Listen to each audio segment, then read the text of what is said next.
syno-pill अथवा unwanted पिल अथवा जुन एबर्सन किट्स छ यो औषधि खाइसकेपछि महिला दिदीबहिनीहरूको एउटा क्वेसन कमन रहेको छ कि हाम्रो कति दिनसम्म ब्लिडिङ हुन्छ, हामीलाई कति दिनसम्म रगत बगिरहन्छ त नि भन्ने कमन एउटा क्वेसन रहेको छ। आज त्यसै सेरोफेरोमा बसेर म छलफल गर्दैछु। मिसलजी देवकोटा, निपुण च्यानल स्वास्थ्य टिप्स। Welcome everyone.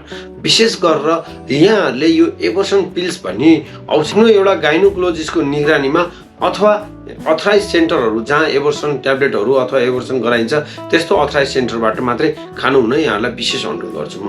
अब यो एबर्सन ट्याब्लेट यहाँहरूले खाएको कति दिनसम्म खासमा ब्लिडिङ हुन्छ भन्ने कुराहरू यहाँहरूको क्वेसन धेरै कमन छ र यो के हुन सक्छ भन्दा यहाँहरूले अब कति दिनको बच्चा फाल्ने औषधि खानु हो। विशेष गरेर यो दबाईले काम गर्ने भनेको म्याक्सिमम भनेको 63 दिन हो। 63 दिनभन्दा पछाडिको नखानु भनेर भन्छ र 49 दिनसम्मको एकदम एक्सलेन्ट हो, 49 दिनसम्मको एकदम धेरै सेफ हो भनेर भन्छ।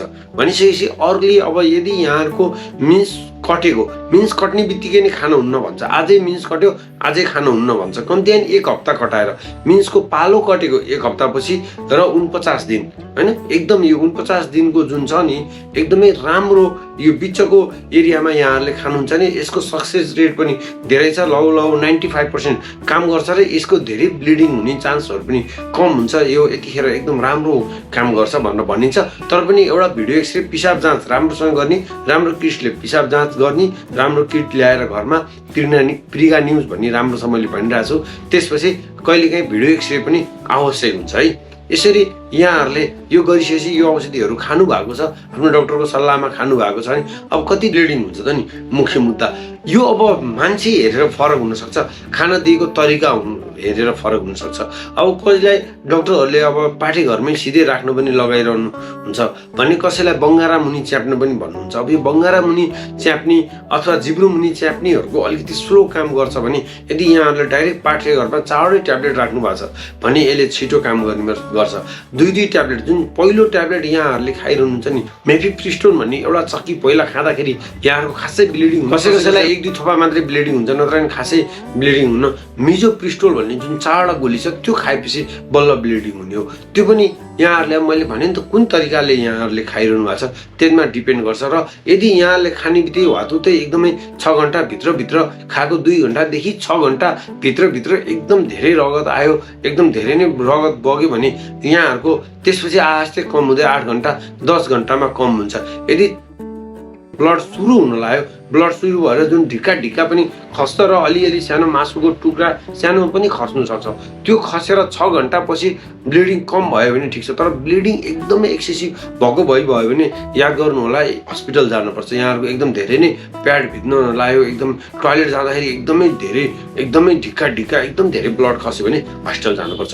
र यसरी एकदम धेरै स्टिमुलेट भयो, पाठेघर एकदम धेरै खुम्चियो भने छिटो ब्लिडिङ हुने भयो। त्यस्तो खालको सिम्पटम देखिएका महिलाहरूको अलि छिटै नै ब्लिडिङ रोकिने भयो, जस्तो 5-7 दिनमा रोकिने भयो। तर कोही ढिलो स्टिमुलेट भयो, पाठेघर ढिलो स्टिमुलेट भयो, धेरै रगत बगेन, हल्का बगिने रह्यो, मिन्स हुनुभन्दा अलिकति बढी तर एकदम बगेन। कतिपयहरूलाई त्यस्तो हुन्छ, मिन्स हुनुभन्दा अलिकति बढी तर मजाले बगेन, मजाले नबगिकन भएको छ तर भइरहेको छ। उहाँहरूको 14-15 दिनसम्म नि गयो, यस्तो भयो, यसरी दबाई खाएको भनेर भन्न आउने महिलाहरू हुन्छ। त्यसले गर्दाखेरि यहाँ फरक के छुट्याउनु पर्यो भन्दा यदि यहाँहरूको टाइममै धेरै नै भएको छ र एकदम छिटो रोकिएको छ भने त्यो पनि ओके छ। अलिअलि भएको छ तर चाहिँ 10 दिन कहिलेकाहीँ 15 दिनसम्म नि गएको छ भने यहाँहरूको ठिकै छ। र यहाँलाई अब जुन महिलाहरूलाई प्रेग्नेन्ट हुँदाखेरि देखिने जुन सिम्पटमहरू छ त्यो छैन भने ठिक छ। सिम्पटमहरू देखिएको छ 15 दिन भयो भइरहेछ, 20 दिन भयो भइरहेछ, 22 दिन 25 दिन 1 महिनासम्म ब्लिडिङ भइरहेछ भने एउटा कुरा याद गर्नु होला, यहाँहरूको ब्लड कम हुनसक्छ, ब्लड धेरै ब्लिडिङ भएर सुक्न जान सक्छ, तुरुन्तै ब्लड दिनुपर्ने कन्डिसन भएको हुनसक्छ।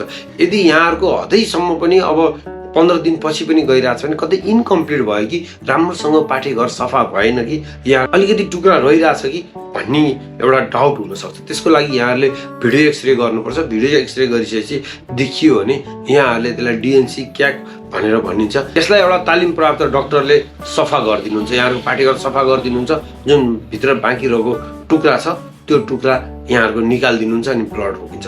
त्यसले गर्दाखेरि कति दिन ब्लड हुन्छ भन्ने कुराहरूमा यहाँहरूको क्वेसन रहेकोमा 5 दिन त नर्मल्ली हुने भयो, 10 दिनदेखि 15 दिनसम्म म्याक्सिमममा हुन सक्छ। यो एउटा कन्सेप्ट बनाइराख्नु र यदि यहाँहरूको 22-23 दिनपछि पिसाब जाँच्नु भयो भने बल्ल यहाँहरूको नेगेटिभ देखिन्छ।